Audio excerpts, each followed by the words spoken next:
केंद्रीय कर्मचारियों के बीच बड़ा सवाल, क्या 8वें वेतन आयोग में 7वें जैसी बम्पर बढ़ोतरी होगी? नमस्कार, मैं हूं आपके साथ आयुषी गुप्ता। देखिए, 8वें वेतन आयोग को लेकर के बड़ी अपडेट है। 8वें वेतन आयोग की ओर से कर्मचारी और अन्य हितधारकों से सुझाव मांगे गए हैं और इसी दौरान केंद्र सरकार के कर्मचारियों के बीच एक सवाल लगातार चर्चा का विषय बना हुआ है। क्या अगली वेतन समीक्षा में 7वें वेतन आयोग की तुलना में वेतन में ज्यादा बढ़ोतरी होगी या नहीं? जहां कर्मचारी यूनियनें काफी ऊंचे फिटमेंट फैक्टर की मांग कर रही हैं, वहीं विशेषज्ञों का ये कहना है कि अंतिम बढ़ोतरी काफी हद तक एक मुख्य तत्व पर निर्भर कर सकती है और वो है महंगाई भत्ता। तब नया सैलरी स्ट्रक्चर लागू होगा, तब महंगाई भत्ते का लेवल क्या होगा, ये काफी अहम विषय होने वाला है। आइए इस चर्चा को विस्तार से समझने की कोशिश करते हैं। फिटमेंट फैक्टर क्यों मायने रखता है? वेतन आयोग के तहत सैलरी रिव्यू तय करने वाले सबसे महत्वपूर्ण तत्वों में से एक है फिटमेंट फैक्टर। फिटमेंट फैक्टर मूल रूप से एक मल्टीप्लायर गुणक होता है जिसे मौजूदा बेसिक सैलरी पर लागू करके रिवाइज्ड सैलरी कैलकुलेट की जाती है। 7वें वेतन आयोग में फिटमेंट फैक्टर 2.57 तय किया गया था। उदाहरण के लिए, पहले न्यूनतम मूल वेतन 7,000 रुपए था। 2.57 के मल्टीप्लायर को लागू करने के बाद लेवल 1 के सरकारी कर्मचारी के लिए संशोधित न्यूनतम वेतन 18,000 रुपए तय किया गया। ऊपरी स्तर पर सीनियर अधिकारियों का वेतन बढ़ करके 2.5 लाख रुपए प्रति माह हो गया। आने वाले 8वें वेतन आयोग के तहत सबसे बड़ा सवाल ये है कि क्या ये मल्टीप्लायर क्या होगा।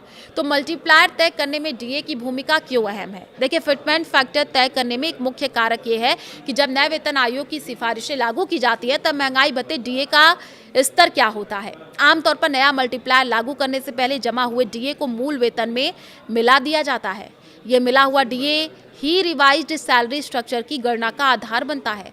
उदाहरण के लिए, यदि लागू करने के समय डीए लगभग 60% माना जाता है तो नया फिटमेंट फैक्टर तय करते समय यही आंकड़ा शुरुआती बिंदु बन जाता है।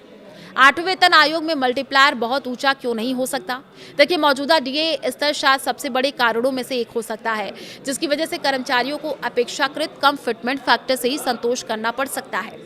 जब 6वां वेतन आयोग समाप्त हुआ और 7वां वेतन आयोग लागू किया गया तब डीए पहले ही लगभग 125% तक पहुंच चुका था। डीए के सूची आधार ने आयोग को वेतन संरचना को और अधिक प्रभावी ढंग से पुनर्गठित करने का अवसर दिया। इसके विपरीत 7वें वेतन आयोग के तहत डीए वर्तमान में 58% पर है। भले ही 8वें वेतन आयोग की सिफारिशें लागू होने से पहले कुछ और बदलाव हो, डीए शायद 6,870% के आसपास ही पहुंचेगा क्योंकि डीए का आधार बेस 6वें से 7वें वेतन आयोग में बदलाव के समय की तुलना में काफी कम है। इसलिए जानकारों का कहना है कि बहुत बड़े मल्टीप्लायर यानी गुणक की गुंजाइश शायद सीमित हो। आसान शब्दों में कहे तो डीए का आधार जितना कम होगा, वेतन में बड़े बदलाव की गुंजाइश उतनी ही कम होगी। कर्मचारी यूनियनें क्या मांग कर रही हैं? तो कर्मचारी संगठन 8वें वेतन आयोग में काफी ऊंचे फिटमेंट फैक्टर की मांग कर रहे हैं। Federation of national postal organisation FNPO ने अलग अलग स्तरों पर वेतन में असमानताओं को दूर करने के लिए 3.0 से 3.25 के बीच एक मल्टी लेवल फिटमेंट फैक्टर का प्रस्ताव दिया। प्रस्ताव के अनुसार level 15 fitment factor 3.0, level 612 fitment factor 3.05 से 3.10, level 1313A fitment factor 3.05, level 1415 fitment factor 3.15, level 16 की बात कर ले तो फिटमेंट फैक्टर 3.2।